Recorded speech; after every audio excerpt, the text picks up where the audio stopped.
40 tahun. Kalau saya wafat di umur 40 tahun mengiringi Habib Montir, berarti Anda melihat saya tinggal 4 tahun lagi.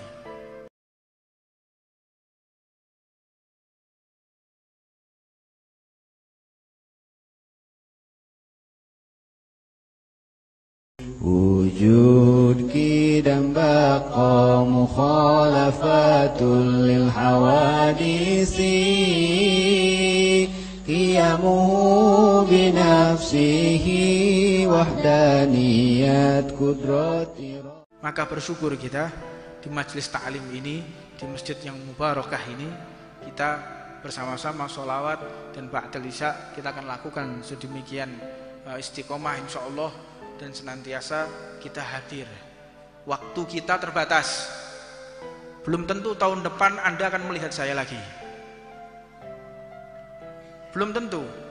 Dan antum pun juga belum tentu antum akan bertemu saya lagi, wallahu a'lam. Segala rahasia telah Allah simpan, maka tidak ada yang tahu menjamin kapan kita akan hidup.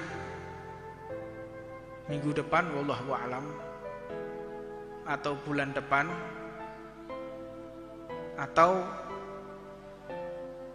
mungkin tahun depan. Umur saya sekarang saat ini 36 tahun. Usia Habib Montir itu 40 tahun. Kalau saya wafat di umur 40 tahun mengiringi Habib Montir, berarti Anda melihat saya tinggal 4 tahun lagi. Ini semua orang pasti mempersiapkan hari bertemunya dengan Allah Subhanahu wa Ta'ala. Bisa jadi Habib Montir sudah menjelaskan dalam satu kisahnya, saat ini umur saya 37 tahun, kata Habib Montir. Maka jika ada sesuatu terjadi di usia 40 tahun, saya titipkan majelis ini kepada antum semua. Dan saya pun mengatakan, usia saya sekarang 36 tahun, jika sesuatu terjadi, entah itu tahun depan atau pada usia saya 40 tahun, saya titipkan majelis ini kepada antum semuanya. Mudah-mudahan antum semua menjadi orang-orang yang bisa membuat bangga baginda Nabi Muhammad SAW. Kita melanjutkan apa yang telah kita bahas di pertemuan kita di majelis Ridwan biasanya. Wa min adab ujubi ta'atil qalb, di antara sopan santunnya hati, yaitu wa min ta'atil qalb, daripada ketaatan hati ini sopan santun kita kepada Allah, al-imanu billah wal yaqin wal ikhlas wat tawadhu. Salah satu sopan santunnya kita kepada Allah yaitu taatnya hati. Taat ini bisa jadi di keramaian atau bisa jadi ketika kita sendirian. Yang ketaatan yang benar-benarnya takwa apabila di keramaian kita pun taat, ketika di belakang halayak ramai, di belakang banyak orang, kita pun juga taat. Jangan kita seperti orang-orang munafik, di hadapan santri, di hadapan teman, ketika di majelis taklim kita jaga akhlak, sopan santun, tapi ketika kita sendirian kita justru malah berbuat seolah-olah kita adalah pengikutnya iblis. Waliyadzubillah min dzalik. Ini bagi sudrun-sudrun. Ya, wayahe majelis taklim tulung ojo nggawa rokok. Rokoknya dikek sedel dhisik, lek iso cepitno lawang mburi ngono lho. Tung sore wit-witan, ora lek ilang. Lek rokok milang ngomong untuk sekretariat tak ijoli rokokmu. Paham? Nah, terus ngomong, "Beb, rokokku hilang," padahal gak sotoni tenan cakalan kowe. Ya, jadi iman wa yakin kepada Allah, yakin kepada Allah. Bagaimana yakin kepada Allah? Yakin atas pembalasan Allah. Kita jika ingin tahu keyakinan kita kepada Allah, Anda lebih yakin mana? Uang berada di dompet atau berada di kotak masjid? Luwih yakin di kowe ndek dhuwit 1 juta, dhuwitmu iku dikek dompetmu, toh dikek amal jariah. Ayo toh lah ngomong untuk amal, ngomong untuk ngene amal jariah gledai kowe bar iki. Nah, itu loh keyakinan kita kepada Allah. Sedangkan Allah sudah memberikan janjinya, kalian sedekah, kalian beramal baik, maka akan aku lipat gandakan.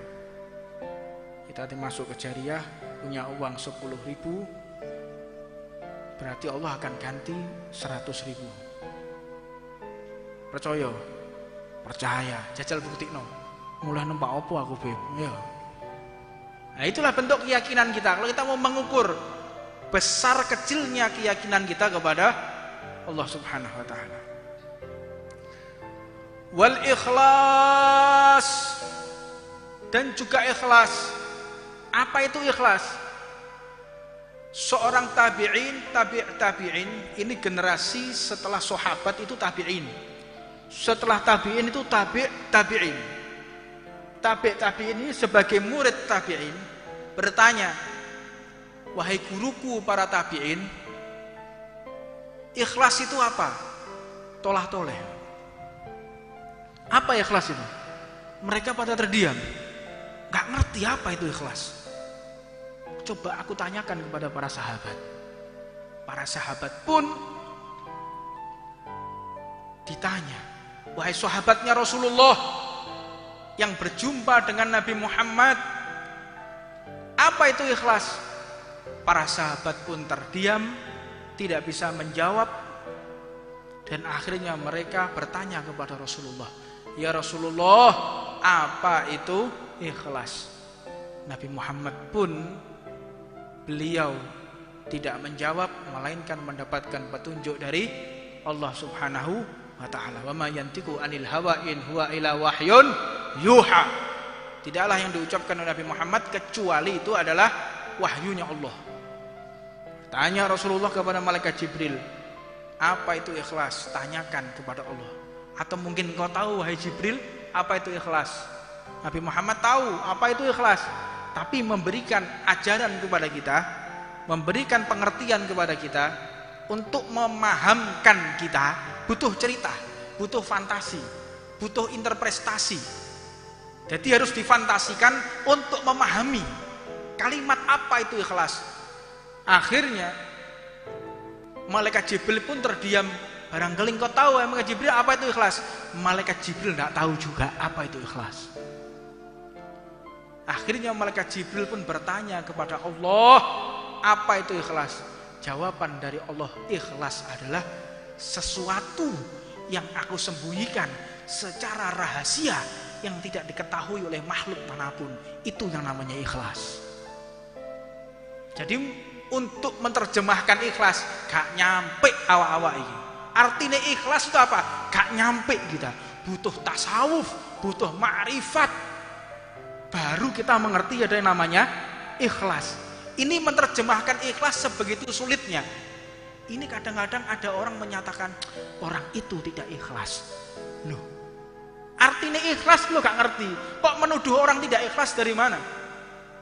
Malaikat raqib dan atid yang biasa mencatat amal buruk dan baik seseorang itu tidak mengerti kapan orang ini diterima oleh Allah, kapan orang ini ikhlas atau sum'ah, gila popularitas.